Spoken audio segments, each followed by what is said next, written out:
এই অবস্থাতে যদি আমার ইন্তেকাল হয়, আমার আল্লাহ তাআলার আযাব তো এত বড় কঠিন, বান্দা সহ্য করতে পারবে না।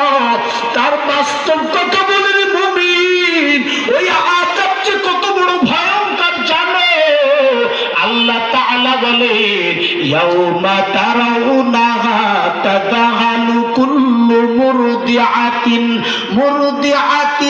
আম্মা আরদাআত ওয়া তাদাউ কুল্লু যাতি হামলিন হামলাহা ওয়া তারান নাসা সুকারা ওয়া মা হুম বিসুকারা ওয়ালাকিন্না আযাবাল্লাহি শাদীদ।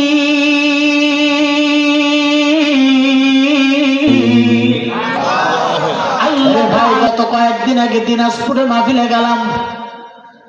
আবার এই 31 তারিখও দিনাজপুরে প্রোগ্রাম আছে, যাওয়ার পথে দেখি এমন একটা দুর্ঘটনা, অ্যাক্সিডেন্ট করেছে টেরাকার পরিবহন, অ্যাক্সিডেন্ট করেছে।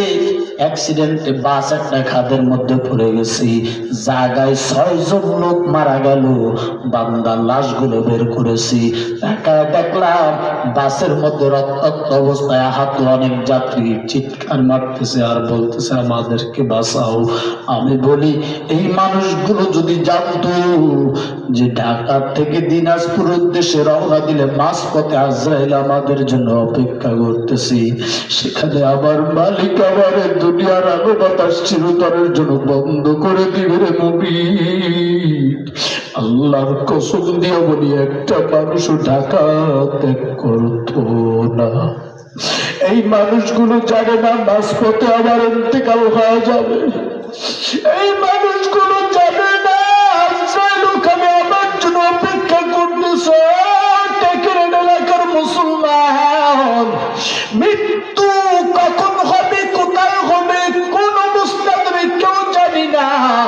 আমার হাতে জিন্দেগিতে আমি অসংখ্য গুনাহ করে ফেলেছি, আমার মতো গুনাহগার আর কে? এরে বান্দা, অন্তরের মধ্যে একটু ভয় কেন জাগি না? সিদ্দিক আকবর আবু বকর রাদিয়াল্লাহু তাআলা আনহু, এরে বান্দা, আল্লাহ রাসূল বলছে তামাম দুনিয়ার মানুষের নেকি যদি এক ওজনে রাখা হয়, আবু বকরের নেকি যদি এক ওজনে রাখা হয়, আবু বকরের নেকির পাল্লা ভারী হয়ে যাবে। এরে